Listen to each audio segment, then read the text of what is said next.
정임 씨는 분식집 앞치마를 풀며 한숨을 내쉬었습니다. 30년간 이어온 정임인의 분식집은 동네에서 꽤나 유명했죠. 아침 6시부터 밤 10시까지 쉬는 날 없이 일해온 세월이 손끝에 굳은 살로 남아 있었습니다. 그런 세월 동안 정임 씨의 유일한 낙은 딸 나래였어요. 엄마, 오늘도 장사 잘 됐어? 퇴근 후 들어온 나래가 묻자 정임 씨는 피곤한 얼굴을 밝게 펴며 대답했습니다. 그럼 오늘도 떡볶이가 4번이나 솥을 갈았네. 너 좋아하는 튀김도 남겨뒀으니 먹어봐. 나래는 31살이 되어도 여전히 엄마 앞에선 어린아이 같았습니다. 회사에선 책임감 강한 마케팅팀 대리지만 엄마 앞에선 항상 투정 부리던 16소녀 그대로였죠. 정임 씨는 그런 딸이 자랑스러웠습니다. 대학도 스스로 장학금 받으며 다녔고 주말이면 분식집 일도 거들었으니까요. 엄마 사실 말할 게 있어요. 나래가 머뭇거리며 말을 꺼냈습니다. 정임 씨는 딸의 표정을 살폈어요. 평소와 달리 긴장한 듯 했죠. 무슨 일인데? 회사에서 문제라도 생겼어? 아니요. 사실 제가 만나는 사람이 생겼어요. 정임 씨의 눈이 동그래졌습니다. 나래는 연애에 늘 소극적이었거든요. 직장 생활 7년 동안 남자친구 한 번 사귀었다는 얘기도 없었죠. 어머, 정말? 누군데? 어떻게 생겼어? 몇 살이야? 어디서 만났어? 질문을 쏟아내는 엄마에게 나래는 쑥스러운 미소를 지었습니다. 회사 사장님 아들이에요. 광현 씨라고. 저희 회사 영업이사로 왔어요. 35살이고 성격도 좋아요. 정임 씨는 순간 걱정이 앞섰습니다. 회사 사장 아들이라니 집안 격차가 너무 크지 않을까 싶었죠. 걱정 마세요, 엄마. 광현 씨는 그런 거 신경 안 써요. 오히려 엄마 손맛 좋다고 다음에 꼭 모시고 싶대요. 그날 밤 정임 씨는 오랜만에 설레는 마음으로 잠들었습니다. 딸의 행복한 모습만큼 기쁜 게 어디 있을까요? 남편을 일찍 여인 후 정임 씨의 전부는 딸이었습니다. 옷 한 벌 제대로 사입지 못하면서도 딸 학원비는 아끼지 않았죠. 자신의 행복보다 딸의 미래를 먼저 생각했던 엄마의 마음이었습니다. 일주일 후 나래가 남자친구를 데려왔어요. 예상대로 깔끔한 정장 차림의 키 큰 청년이었습니다. 그는 정임 씨에게 공손히 인사했죠. 안녕하세요. 장광현이라고 합니다. 나래 씨 어머님이시죠? 나래 씨가 항상 자랑하던 어머님을 뵙게 되어 영광입니다. 제대로 된 말투에 정임 씨는 기분이 좋았습니다. 게다가 빈손으로 오지 않고 좋은 홍삼 세트를 들고 왔더군요. 첫인상은 나쁘지 않았습니다. 정임 씨는 떡볶이와 튀김, 순대를 푸짐하게 내놓았어요. 광현은 맛있게 먹으며 연신 칭찬했습니다. 와, 이렇게 맛있는 떡볶이는 처음이에요. 이제 알겠어요. 나래 씨가 왜 이렇게 요리를 잘하는지. 정임 씨는 내심 뿌듯했습니다. 사위 될 사람이 음식을 맛있게 먹어주는 것만큼 기분 좋은 일이 어디 있을까요? 광현과의 첫 만남 이후 정임 씨의 일상에는 작은 변화가 생겼습니다. 주말마다 광현이 나래를 데리고 찾아와 함께 식사를 하게 된 거예요. 넉 달쯤 지났을 때 광현은 정식으로 인사를 드리겠다며 자신의 부모님을 소개했습니다. 정임 어머님, 저희 부모님께서 한번 뵙고 싶어 하십니다. 정임 씨는 순간 당황했어요. 분식집 아줌마와 사업가 부부의 만남이라니 어색할 것 같았거든요. 하지만 나래의 행복을 위해 용기를 냈습니다. 그래, 괜찮아. 어차피 언젠간 만나야지. 강남의 한 고급 레스토랑. 정임 씨는 오랜만에 꺼낸 정장을 입고 긴장된 발걸음으로 입구에 들어섰어요. 테이블에는 이미 광현의 부모님이 앉아 있었습니다. 아버지 장재무는 단단한 체구의 무뚝뚝한 인상이었고 어머니 오미자는 화려한 진주 목걸이를 한 우아한 모습이었죠. 안녕하세요, 정임 씨. 드디어 뵙게 되네요. 우리 광현이가 날의 양 얘기를 많이 했어요. 오미자의 인사에 정임 씨는 어색하게 웃었습니다. 식사가 이어지는 동안 정임 씨는 자신과 너무 다른 세계의 사람들 사이에서 말을 아꼈어요. 대신 나래와 광현의 행복한 모습을 지켜보며 흐뭇해했습니다. 놀랍게도 식사 후 오미자가 정임 씨에게 제안을 했어요. 정임 씨, 듣자 하니 분식집을 오래 하셨다고요? 우리가 좀 도와드리고 싶은데 가게 리모델링은 어떨까요? 요즘 젊은 사람들 취향에 맞게요. 정임 씨는 당황했습니다. 갑작스러운 제안이었거든요. 아니에요. 그런 거 부담스러워요. 제 가게는 제가 알아서 부담 갖지 마세요. 우리 딸이 될 사람의 어머니인데 당연한 거죠. 결국 정임 씨의 분식집은 한 달 후 깔끔하게 리모델링 되었습니다. 오래된 간판은 세련된 디자인으로 바뀌었고 낡은 테이블과 의자들도 새 것으로 교체됐죠. 장제문이 보내준 직원들이 며칠 동안 가게를 뜯어고치는 동안 정임 씨는 한편으로 미안하면서도 감사한 마음이 들었습니다. 딸 복이 참 많네. 리모델링 후 가게 매출은 눈에 띄게 늘었어요. 오미자는 매달 용돈이라며 봉투를 건넸고 정임 씨는 처음엔 거절했지만 나중엔 받아들이게 됐습니다. 딸의 미래 시댁과 사이좋게 지내는 게 중요하다고 생각했거든요. 6달 후 나래와 광현은 결혼을 결정했습니다. 정임 씨는 복잡한 감정이었어요. 기쁨과 동시에 딸을 보내는 서운함이 교차했죠. 엄마, 너무 걱정하지 마세요. 자주 찾아올게요. 나래는 엄마를 안심시켰습니다. 결혼식은 화려했어요. 장제문이 모든 비용을 부담했고 강남의 특급 호텔에서 열렸죠. 정임 씨는 생전 처음 입어보는 명품 한복을 입고 어색하게 하객들을 맞았습니다. 너무 다른 세계였지만 딸이 행복해 보여 다행이라고 생각했어요. 결혼 후 나래는 시댁 근처 아파트에서 신혼살림을 차렸습니다. 처음엔 주말마다 찾아와 엄마와 시간을 보냈어요.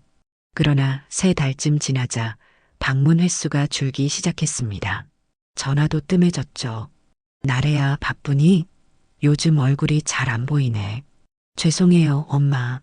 요즘 회사 일도 많고 시어머니 모시고 교회도 다녀야 해서.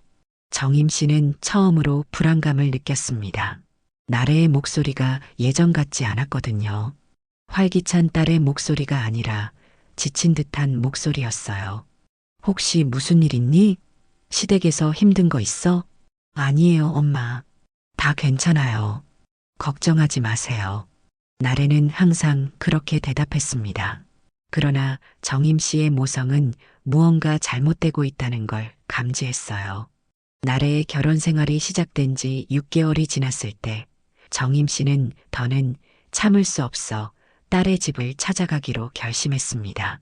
정임 씨는 나래의 아파트 초인종을 누르기 전 잠시 망설였습니다. 예고 없이 찾아온 것이 실례는 아닐까 싶었지만 더는 딸의 상태를 모른 척할 수 없었어요. 지난주 통화에서 나래의 목소리는 그 어느 때보다 공허하게 들렸거든요. 누구세요? 인터폰에서 낯선 여자 목소리가 들려왔습니다. 나래 엄만데 딸 좀 볼 수 있을까요? 잠시 후 문이 열렸습니다. 문을 연 것은 50대로 보이는 가사도우미였어요. 아, 사모님이세요. 들어오세요. 저는 윤복자라고 해요. 사모님 댁 청소 도와드리는 사람이에요. 정임 씨는 어색하게 인사를 나누며 집 안으로 들어섰습니다. 햇볕이 잘 드는 넓은 거실은 깨끗했지만 어쩐지 인기척이 없어 보였어요. 나래는 어디 있나요? 아, 작은 사모님은 지금 방에 계세요. 몸이 좀 안 좋으셔서. 정임 씨는 가슴이 철렁했습니다. 딸이 아프다는 소식은 처음 듣는 거였어요. 어느 방이에요? 복자는 망설이는 듯 했지만 정임 씨를 안내했습니다. 복도 끝 방문 앞에서 복자가 조용히 속삭였어요. 사모님, 사실 작은 사모님이 요즘 너무 힘드세요. 큰 사모님께서 종교적인 이유로 아무에게도 말하면 안 돼요. 정임 씨는 이해할 수 없었지만 불안감은 더 커졌습니다. 조심스레 문을 두드렸어요. 나래야, 엄마야. 문 좀 열어볼래? 대답이 없었습니다. 다시 한번 노크했지만 여전히 반응이 없었어요. 불안한 마음에 정임 씨는 문고리를 돌렸습니다. 다행히 잠겨 있지 않았어요. 방 안은 어두웠습니다. 커튼이 빽빽하게 쳐져 있어 한낮인데도 어둑어둑했죠. 침대 위에 웅크린 작은 형체가 보였습니다. 나래야. 정임 씨가 다가가자 침대 위의 형체가 천천히 일어났어요. 정임 씨는 그 자리에서 얼어붙었습니다. 그건 분명 자신의 딸이었지만 알아보기 힘들 정도로 변해 있었어요. 나래의 얼굴은 헬쑥하게 야위어 있었고 볼과 눈은 푹 꺼져 있었습니다. 한때 윤기나던 머리카락은 헝클어져 있었고 손가락은 뼈만 남아 있었어요. 엄마. 나래의 목소리는 가냘픈 바람 소리 같았습니다. 그녀는 천천히 몸을 일으키려 했지만 힘이 없어 침대에서 미끄러져 바닥으로 떨어졌어요. 그리고는 기어서 엄마에게 다가왔습니다. 엄마, 배가 고파요. 정임 씨는 충격으로 온몸이 굳었습니다. 이게 무슨 일이란 말인가요? 어떻게 이렇게 된 거죠? 나래야, 이게 어떻게 된 일이야? 정임 씨는 딸을 부둥켜 안았습니다. 옷 위로 만져지는 딸의 갈비뼈가 심장을 찢어놓는 듯 했어요. 나래는 엄마의 품에서 울음을 터뜨렸습니다. 미안해요, 엄마. 걱정시켜드리기 싫었어요. 그때 방문 밖에서 지켜보던 복자가 조심스레 들어왔어요. 사모님, 말씀드려야 할 것 같아요. 더는 이대로 두면 안 될 것 같습니다. 정임 씨는 복자를 쳐다봤습니다. 그녀의 눈에는 결연한 의지가 담겨 있었어요. 이게 다 큰 사모님 때문입니다. 종교라는 이름으로 작은 사모님을 굶기고 있어요. 뭐라고요? 큰 사모님께서 작은 사모님에게 아이를 낳지 못하는 건 마귀가 들었기 때문이라고 하시면서 마귀를 내쫓는다며 금식 기도를 시키고 계세요. 벌써 한 달째 하루에 한 끼도 제대로 못 드시고. 정임 씨의 얼굴이 창백해졌습니다. 이게 말이 되는 소리인가요? 어떻게 이런 일이? 남편은? 광현은 뭐하고 있었어? 도련님은? 어머님 말씀에 절대 거역을 못하세요. 눈치만 보고. 나래가 힘없이 엄마의 손을 잡았습니다. 괜찮아요, 엄마. 시어머님은 날 위해서 그러시는 거래요. 마귀를 내쫓으면 아이도 생기고 행복해진대요. 조금만 더 참으면. 정임 씨는 분노와 절망감에 온몸이 떨렸습니다. 딸의 상태를 보니 더는 참을 수 없었어요. 당장 병원에 가자. 지금 당장. 정임 씨는 딸을 부축해 일으켰습니다. 나래는 너무 약해져서 제대로 설 수도 없었어요. 뼈만 남은 몸은 깃털처럼 가벼웠습니다. 복자 씨, 차 좀 불러주세요. 당장 병원에 가야 해요. 복자가 서둘러 전화를 걸고 있을 때 현관문이 열리는 소리가 들렸어요. 정임 씨는 얼어붙었습니다. 광현과 오미자가 함께 들어오고 있었거든요. 어머, 정임 씨? 어쩐 일로? 오미자의 표정이 순간 굳었습니다. 나래를 부축하고 있는 정임 씨를 보자마자 상황을 파악한 듯 했어요. 광현은 당황한 표정으로 그 자리에 서 있었습니다. 당신들이 어떻게 내 딸한테 이럴 수가 있어? 정임 씨의 목소리가 떨렸습니다. 분노와 슬픔이 뒤섞인 목소리였어요. 오미자는 태연한 표정을 지으며 대답했습니다. 오해하지 마세요. 우리는 나래를 위해 최선을 다하고 있어요. 이건 다 아이를 가질 수 있게 하는 영적 치료예요. 영적 치료? 사람을 굶겨 죽이는 게 무슨 치료란 말이에요. 정임 씨가 소리쳤습니다. 나래가 엄마의 팔을 약하게 잡아당겼어요. 엄마, 진정해요. 시어머님은 날 위해서. 아니야, 나래야. 이건 내 몸을 학대하는 거야. 당장 병원에 가자. 오미자가 한 발 앞으로 나섰습니다. 정임 씨, 당신이 무슨 일이 일어나고 있는지 알 리가 없어요. 나래는 지금 영적 시련을 겪고 있는 거예요. 우리 교회에서는 마귀를 내쫓기 위해 육체적 정화가 필요하다고 가르치고 있어요. 무슨 교회요? 사이비 같은 소리 하지 마세요. 내 딸이 죽어가고 있는 걸 못 보시나요? 정임 씨의 목소리는 점점 커졌습니다. 광현이 마침내 입을 열었어요. 장모님, 진정하세요. 저희 어머님이 나래를 위해 하시는 일이에요.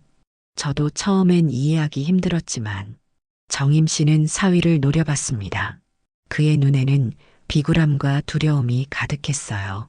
당신은 남편이라는 사람이 어떻게 아내가 이렇게 되도록 가만히 있을 수 있어요? 부끄럽지도 않아요? 광현은 고개를 숙였습니다. 그 순간 나래가 갑자기 정임 씨의 품에서 미끄러져 내려왔어요. 의식을 잃고 쓰러진 것이었습니다. 나래야. 정임 씨가 소리쳤습니다. 복자가 재빨리 다가와 나래의 맥박을 확인했어요. 사모님, 당장 병원에 가야 해요. 맥박이 너무 약해요. 정임 씨는 더 이상 주저하지 않았습니다. 딸을 안고 일어서려 했지만 나래의 몸은 생각보다 무거웠어요. 그때 복자가 도와 나래를 함께 들었습니다. 안 돼요. 나래는 아직 치료가 끝나지 않았어요. 오미자가 소리쳤지만 정임 씨는 아랑곳하지 않았습니다. 광현이 망설이다가 앞으로 나섰어요. 저도 도울게요. 정임 씨는 광현을 노려봤습니다. 이제 와서 뭘 도와요? 당신은 딸의 학대를 방관한 공범이에요. 오미자가 광현의 팔을 잡아당겼습니다. 광현아, 내 아내는 지금 마귀에게 사로잡혀 있어. 이대로 데려가면 영원히 아이를 가질 수 없게 될 거야. 광현은 어머니와 장모님 사이에서 갈팡질팡했습니다.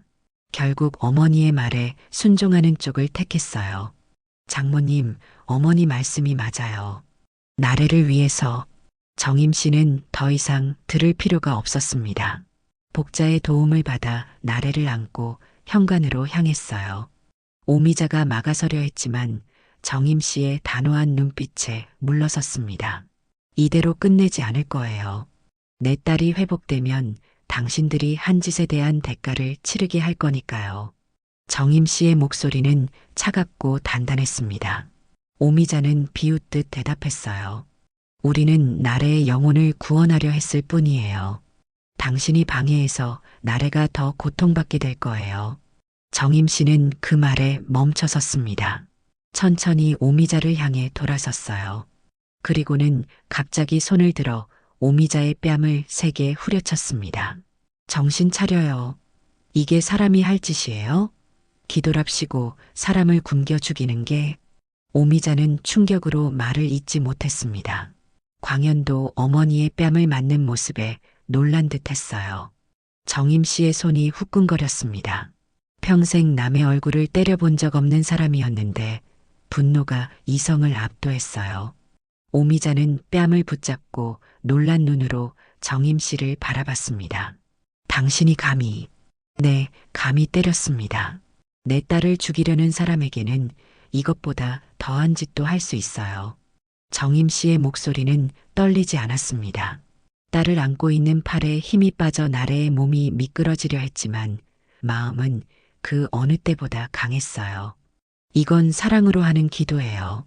나래의 영혼을 구원하기 위한. 말도 안 되는 소리 집어치우세요. 이게 무슨 사랑이에요? 사람을 굶겨 죽이는 게. 정임 씨는 더 이상 오미자의 말을 듣고 싶지 않았습니다. 복자의 도움을 받아 나래를 부축한 채 현관으로 향했어요. 광현은 여전히 그 자리에 서서 어쩔 줄 몰라 했습니다. 광현 씨, 당신은 어떻게 이런 일이 벌어지게 놔둘 수 있었어요? 사랑한다는 사람을 이렇게. 광현은 고개를 푹 숙였습니다. 그의 눈에는 비굴함과 두려움이 가득했어요. 장모님, 저도 처음엔 반대했지만 어머니가 하시는 일은 모두 뜻이 있다고. 어머니는 항상 옳으셨으니까. 정임 씨는 광현의 말에 경멸을 느꼈습니다. 그는 진정한 남편이 아니었어요. 그저 어머니의 꼭두각시에 불과했죠. 당신은 남편 자격이 없어요. 내가 경찰에 신고하면 공범으로 처벌받을 거예요. 광현의 얼굴이 창백해졌습니다. 오미자가 다시 앞으로 나섰어요. 경찰이라고요? 말도 안 돼요. 우리는 그저 종교적 의식을 행한 것뿐이에요. 나래도 동의했어요. 정임 씨는 차갑게 웃었습니다. 세뇌당한 사람의 동의가 무슨 소용이에요? 내 딸한테 했던 짓 평생 갚게 해줄 거예요. 그때 의식을 잃었던 나래가 미약하게 정신을 차렸습니다. 엄마, 가요. 여기서 나가고 싶어요. 나래의 가냘픈 목소리에 정임 씨의 심장이 찢어지는 것 같았습니다. 더 이상 주저할 시간이 없었어요. 복자에게 고개를 끄덕이자 둘은 나래를 부축한 채 문 밖으로 나갔습니다. 다행히 택시가 이미 기다리고 있었어요. 가장 가까운 응급실로 빨리 가주세요. 택시에 오른 정임 씨는 나래를 품에 안은 채 눈물을 참았습니다. 딸의 몸은 앙상한 뼈만 남아 있었고 피부는 창백했어요. 복자도 함께 타서 나래의 상태를 살폈습니다. 사모님, 저는 더 일찍 말했어야 했는데 너무 죄송해요. 정임 씨는 고개를 저었습니다. 아니에요, 복자 씨. 오히려 고맙습니다. 당신이 아니었으면 내 딸을 찾지 못했을 거예요. 병원 응급실에 도착하자 의료진이 재빨리 나래를 실려갔습니다. 심각한 영양실조와 탈수 증세로 즉시 입원 조치되었어요. 영양실조가 상당히 심각한 상태입니다. 얼마나 오래 음식을 제대로 못 드셨나요? 의사의 질문에 정임 씨는 울음을 참으며 대답했습니다. 한 달 동안 거의 굶었다고 해요. 의사는 심각한 표정으로 고개를 저었습니다. 종교적 이유로 금식했다고 하셨는데 이건 명백한 학대 사례입니다. 경찰에 신고하셔야 할 것 같네요. 정임 씨는 고개를 끄덕였습니다. 복자가 옆에서 증인으로 나서겠다고 했어요. 제가 본 것을 모두 증언하겠습니다. 작은 사모님이 당한 일을 그냥 넘어갈 수 없어요. 경찰이 출동했고 정임 씨와 복자는 상황을 자세히 설명했습니다. 경찰은 사건의 심각성을 인지하고 즉시 수사에 착수했어요. 병실에서 나래는 링거를 맞으며 겨우 정신을 차렸습니다. 눈을 떠 엄마를 보자 약하게 미소 지었어요. 엄마, 미안해요. 정임 씨는 딸의 손을 꼭 잡았습니다. 미안할 거 없어, 내 딸. 이제 됐다. 엄마가 왔잖아. 더는 혼자 아니야. 정임 씨의 눈에서 눈물이 흘러내렸지만 그 눈빛만큼은 단단했습니다. 복자는 조용히 방을 나가 두 사람에게 시간을 주었어요. 나래의 눈에서도 눈물이 흘렀습니다. 엄마, 난 그 사람들이 날 사랑한다고 생각했어요. 그래서 다 참았어요. 조금만 더 견디면 다 나아질 거라고. 정임 씨는 딸의 이마에 입을 맞췄습니다. 사랑이 아니야, 나래야. 진짜 사랑은 상대방을 해치지 않아. 이제 다 끝났어. 엄마가 지켜줄게. 병원에서의 이틀째 밤, 정임 씨는 나래의 침대 옆 의자에서 졸다 깼습니다. 딸의 상태는 조금씩 나아지고 있었지만 의사는 완전한 회복까지는 시간이 필요하다고 했어요. 정임 씨는 잠시 화장실에 다녀오려고 일어났습니다. 복도를 걷던 중 익숙한 목소리가 들렸어요. 광현이었습니다. 그는 간호사와 이야기하고 있었어요. 아내 상태가 어떤지 알 수 있을까요? 정임 씨는 발걸음을 멈췄습니다. 광현이 여기까지 찾아올 줄은 몰랐거든요. 그는 피곤해 보였지만 정임 씨의 눈에는 그저 비겁한 사내로 보였습니다. 당신이 여기 왜 왔어요? 정임 씨의 목소리에 광현이 깜짝 놀라 돌아섰어요. 장모님, 나래가 걱정돼서. 걱정? 당신이 나래를 걱정한다고요? 나래가 죽어가는 걸 보고도 가만히 있던 사람이. 정임 씨의 목소리는 분노로 떨렸습니다. 간호사가 당황한 표정으로 그들을 바라봤어요. 여기서 소란을 피우면 안 됩니다. 환자들이 쉬고 있어요. 정임 씨는 깊게 숨을 들이마시며 자신을 진정시켰습니다. 그리고 광현에게 손짓했어요. 따라와요. 두 사람은 병원 로비의 한적한 구석으로 자리를 옮겼습니다. 정임 씨는 광현을 똑바로 쳐다봤어요. 당신은 알고 있었죠? 나래가 굶고 있다는 걸. 광현은 고개를 푹 숙였습니다. 처음엔 저도 반대했어요. 하지만 어머니께서 이게 모두 나래를 위한 거라고. 어머니는 항상 옳은 결정을 내리셨거든요. 그래서 아내가 죽어가는 걸 지켜봤다? 사람이 그럴 수 있어? 제가 잘못했습니다. 용서해 주세요, 장모님. 광현의 목소리는 떨렸지만 정임 씨의 마음은 움직이지 않았습니다. 내가 용서할 일이 아니야. 나래가 용서하든 말든 그건 나래의 문제고. 하지만 내가 알려줄 건 당신은 다시는 내 딸 곁에 얼씬도 못한다는 거야. 하지만 장모님, 나래는 제 아내입니다. 저도 반성하고 있어요. 어머니에게도 말했어요. 이건 잘못된 일이라고. 정임 씨는 차갑게 웃었습니다. 이제 와서 나래가 거의 죽을 뻔했는데 광현은 말을 잇지 못했습니다. 정임 씨는 주머니에서 휴대폰을 꺼냈어요. 나래의 휴대폰에서 찾았어. 당신 어머니가 나래를 어떻게 학대했는지 다 녹음되어 있더군. 영상도 있고. 광현의 얼굴이 창백해졌습니다. 녹음이요? 그래, 나래가 증거를 남겨둔 거야. 아마 막판에는 자기가 이상하다는 걸 눈치챘던 모양이야. 여기 봐. 정임 씨는 휴대폰의 갤러리를 열었습니다. 거기에는 오미자가 나래에게 소리치는 영상이 있었어요. 내 몸에 마귀가 들어서 아기를 못 갖는 거야. 음식은 마귀의 유혹일 뿐이야. 견뎌내지 못하면 영원히 불임일 거야. 광현은 충격으로 말을 잇지 못했습니다. 정임 씨는 다음 영상을 보여줬어요. 거기엔 굶주린 나래가 음식을 달라고 울며 애원하는 모습이 담겨 있었고 오미자는 차갑게 거절했습니다. 그리고 옆에서 이를 지켜보던 광현의 모습도 있었어요. 이게 저런 순간이 있었나요? 내 눈앞에서 벌어진 일을 기억 못해? 아니면 모른 척하는 거야? 정임 씨의 목소리는 날카로웠습니다. 광현은 고개를 푹 숙였어요. 보니까 어머니도 그렇고 당신도 그렇고 나래를 사람으로 보지 않았더군.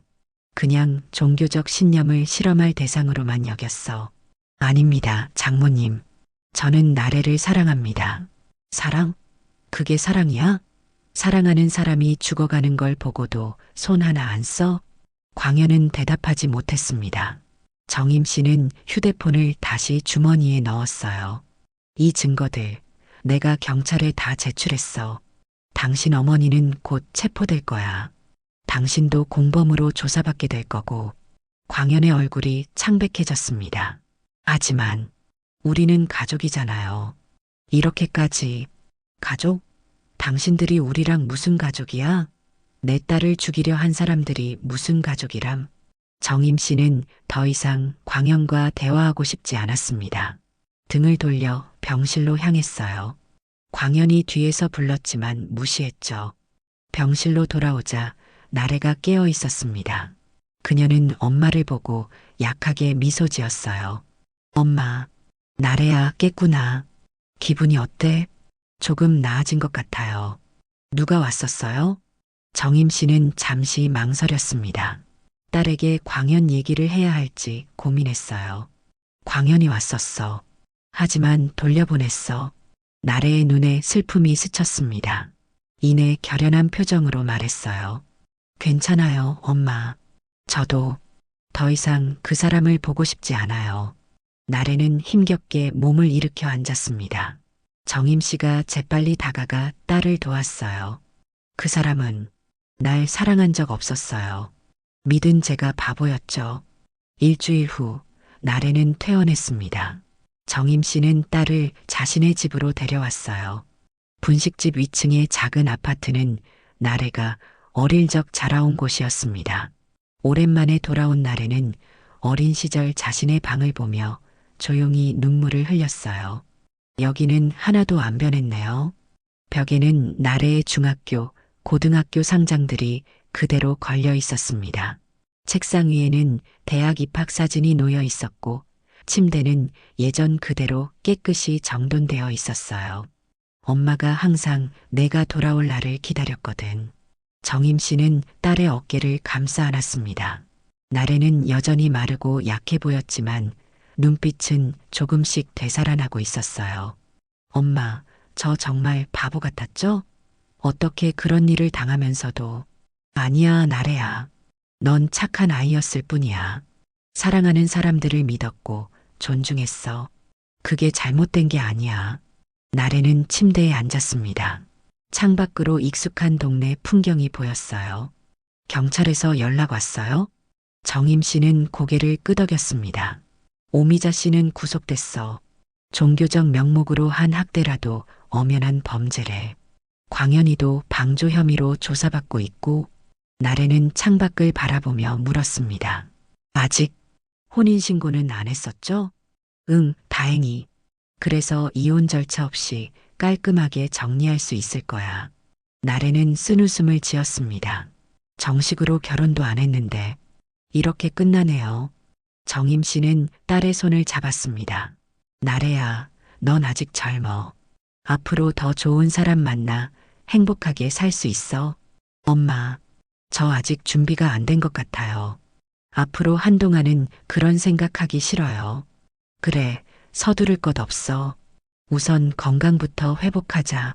그날 밤 정임 씨는 딸과 함께 오랜만에 같은 집에서 잠들었습니다. 새벽 2시쯤 나래의 비명소리에 정임 씨는 화들짝 놀라 일어났어요. 나래야, 괜찮아? 정임 씨가 딸의 방으로 달려갔습니다. 나래는 식은땀을 흘리며 침대에서 벌벌 떨고 있었어요. 엄마, 엄마, 여기 있어, 나래야. 악몽 꿨니? 나래는 엄마의 품에 안겨 울음을 터뜨렸습니다. 시어머니가 날 가두고 다시는 못 나가게 한다고. 정임 씨는 딸을 꼭 안아주었습니다. 괜찮아. 이제 다 지나갔어. 아무도 널 해치지 못해. 그날 이후로도 나래는 자주 악몽에 시달렸습니다. 정임 씨는 정신과 의사를 찾아갔고 의사는 나래가 심한 외상 후 스트레스 장애를 겪고 있다고 진단했어요. 시간이 필요합니다. 약물 치료와 상담을 병행하면 좋을 거예요. 나래는 일주일에 2번 상담을 받기 시작했습니다. 정임 씨는 분식집일을 줄이고 딸을 돌보는데 시간을 썼어요. 때로는 나래가 밤에 울면서 깨면 꼭 안아주며 달래주었습니다. 어느 날 오후 늦게 분식집 문이 열렸습니다.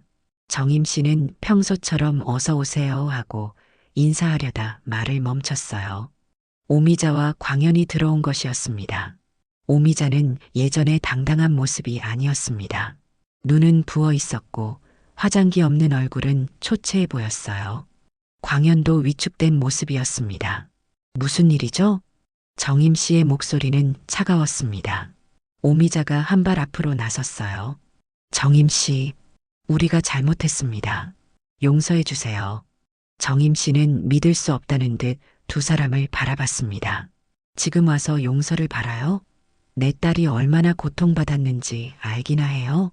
오미자는 무릎을 꿇었습니다. 광현도 따라 무릎을 꿇었어요. 제발 고소를 취하해 주세요. 저희가 잘못했습니다. 진심으로 반성하고 있어요. 정임 씨는 한숨을 쉬었습니다. 그때 뒤에서 목소리가 들렸어요. 안 돼요, 엄마. 나래가 계단을 내려와 있었습니다. 그녀는 전보다 좀 더 건강해 보였어요. 하지만 눈빛은 차갑고 단단했습니다. 나래야. 광현이 울먹이며 말했지만 나래는 무시했어요. 그녀는 천천히 앞으로 나왔습니다. 당신들이 날 어떻게 대했는지 기억나요?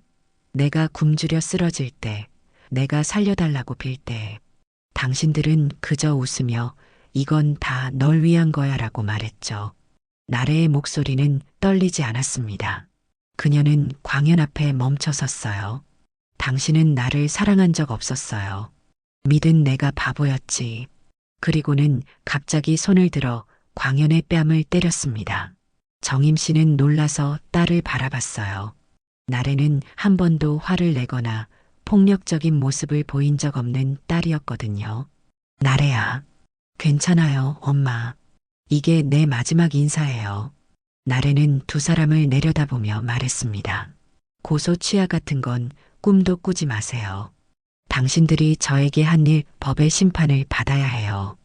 그리고 다시는 제 앞에 나타나지 마세요. 여름이 지나고 가을이 깊어갈 무렵 정임 씨의 분식집은 예전의 활기를 되찾아가고 있었습니다. 나래는 회사를 옮겨 새로운 일을 시작했고 일주일에 두어 번 분식집 일을 돕기도 했어요. 시간이 지날수록 나래의 표정은 밝아졌고 예전의 건강도 조금씩 돌아왔습니다. 오미자와 광현에 대한 재판은 진행 중이었어요. 오미자는 징역형을 피하기 어려워 보였고 광현은 집행유예를 받을 가능성이 컸습니다. 장제문은 처음부터 끝까지 아내와 아들의 행동을 몰랐다고 주장했지만 회사 이미지가 크게 실추되어 사업에 타격을 입었다고 했어요. 어느 토요일 오후 분식집은 손님들로 붐볐습니다. 정임 씨는 손님들 주문을 받느라 분주했고 나래는 그런 엄마를 도와 음식을 나르고 있었어요. 어머니, 저 떡볶이 3개 더 만들어야 해요. 주문 밀려요. 나래가 외치자 정임 씨는 빠르게 떡볶이를 더 만들었습니다. 두 사람은 호흡이 잘 맞았어요. 예전부터 함께 일할 때면 말하지 않아도 서로의 생각을 읽는 듯 했습니다. 저녁 8시 마지막 손님이 떠나고 분식집 문을 닫았습니다.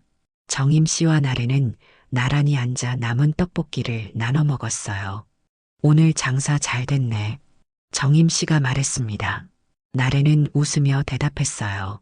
엄마 떡볶이가 최고니까요. 비결이 뭐예요? 아직도 안 알려주시네. 정임 씨는 미소 지었습니다. 비결은 없어. 그냥 정성이지. 두 사람은 잠시 침묵 속에서 음식을 먹었습니다. 그때 나래가 조심스레 입을 열었어요. 엄마, 그때 일 생각하면 아직도 가끔 무서워요. 정임 씨는 딸의 손을 잡았습니다. 그럴 수 있어. 시간이 필요한 거야. 가끔은 제가 왜 그렇게 약했는지 자책도 돼요. 어떻게 그런 상황에서 벗어나지 못했는지. 정임 씨는 고개를 저었습니다. 넌 약한 게 아니야, 나래야. 넌 그저 사람을 믿었을 뿐이야. 내 마음이 너무 선했던 거지. 나래는 떡볶이를 젓가락으로 천천히 휘저었습니다. 이제 더는 그렇게 맹목적으로 사람을 믿지 않을 거예요. 지금도 누가 저한테 친절하게 대하면 의심부터 들어요. 정임 씨는 안타까운 마음으로 딸을 바라봤습니다. 그건 당연한 거야. 상처받은 후에는 누구나 방어적이 돼. 하지만 시간이 지나면 다시 사람을 믿을 수 있게 될 거야. 엄마는 어떻게 그렇게 강해요? 아버지가 돌아가시고도 혼자서 날 키우면서도. 정임 씨는 잠시 생각에 잠겼습니다. 그동안의 인생을 돌아보는 듯 했어요. 나도 강한 사람은 아니야. 그냥 널 지키기 위해 강해져야 했을 뿐이야. 부모란 그런 거야, 나래야. 자식을 위해서라면 어떤 어려움도 이겨내는 힘이 생기는 거지. 나래는 엄마의 손을 꼭 잡았습니다. 엄마가 그날 찾아오지 않았으면 저 정말 죽었을 거예요. 정임 씨의 눈에 눈물이 맺혔습니다. 그런 말하지 마. 엄마는 널 찾아낼 수밖에 없었어. 내가 연락도 없고 목소리도 이상하고 엄마 육감이 널 찾아낸 거야. 두 사람은 서로를 바라보며 웃었습니다. 상처는 아직 완전히 아물지 않았지만 함께라면 이겨낼 수 있다는 믿음이 있었어요. 다음 날 아침 정임 씨는 평소보다 일찍 일어나 아침을 준비했습니다. 나래가 잠에서 깨어나 부엌으로 나왔어요. 엄마, 왜 이렇게 일찍 일어나셨어요? 오늘 우리 특별한 데 가볼까 해서. 정임 씨는 미소를 지으며 말했습니다. 나래는 궁금한 표정으로 물었어요. 어디요? 바다. 오랜만에 바다 보러 가자. 내가 어릴 때 자주 갔던 그 해변 말이야. 나래의 얼굴에 환한 미소가 번졌습니다. 그녀도 그 해변을 기억하고 있었어요. 어릴 적 엄마와 함께 모래성을 쌓고 조개를 주워 목걸이를 만들던 그 해변이었죠. 정말요? 가고 싶어요. 2시간 후 정임 씨와 나래는 차를 타고 바다로 향했습니다. 창문 너머로 스쳐 지나가는 풍경을 바라보며 나래는 마음이 평온해지는 것을 느꼈어요. 해변에 도착하자 파도 소리가 두 사람을 반겼습니다. 사람이 거의 없는 한적한 해변이었어요. 정임 씨와 나래는 신발을 벗고 모래사장을 걸었습니다. 엄마, 여기 오니까 어릴 때 생각나요. 그래, 내가 5살 때부터 자주 데려왔었지. 그때 넌 파도만 봐도 까르르 웃었어. 두 사람은 모래사장에 앉았습니다. 바다는 잔잔했고 햇빛은 따스했어요. 나래는 깊은 숨을 들이마셨습니다. 엄마, 제가 그런 일을 겪고 나서 생각했어요. 인생에서 정말 중요한 건 뭘까? 돈도 아니고 명예도 아니고 그냥 사랑하는 사람과 함께 있는 거더라고요. 정임 씨는 딸의 어깨를 감싸 안았습니다. 맞아. 인생은 그런 거야. 우리가 서로에게 있어주는 것, 그게 가장 중요한 거지. 앞으로 엄마랑 더 많은 시간 보내고 싶어요. 제가 회사 바쁘다고 소홀했던 것 같아서. 괜찮아, 나래야. 엄마는 내가 행복하기만 하면 돼. 나래는 고개를 끄덕였습니다. 그녀의 눈빛에는 결연함이 담겨 있었어요. 이제 다시 시작할 거예요. 새 직장에서도 열심히 하고 건강도 챙기고 그동안 배운 걸 잊지 않을 거예요. 정임 씨는 미소를 지었습니다. 딸이 이렇게 강해지는 모습이 자랑스러웠어요. 그래, 우리 이제 새로 시작하자. 내가 다시 웃을 수 있도록. 내가 오늘도 버티고 있는 거야. 이 엄마는 다시는, 절대 다시는 널 혼자 두지 않을 거야. 두 사람은 말없이 서로를 바라보았습니다. 그리고 함께 바다를 바라봤어요. 파도는 끊임없이 밀려왔다. 다시 바다로 돌아갔습니다. 상처도 그렇게 밀려왔다가 언젠가는 멀어질 것이라는 희망을 품으며 정임 씨와 나래는 새로운 시작을 맞이했습니다.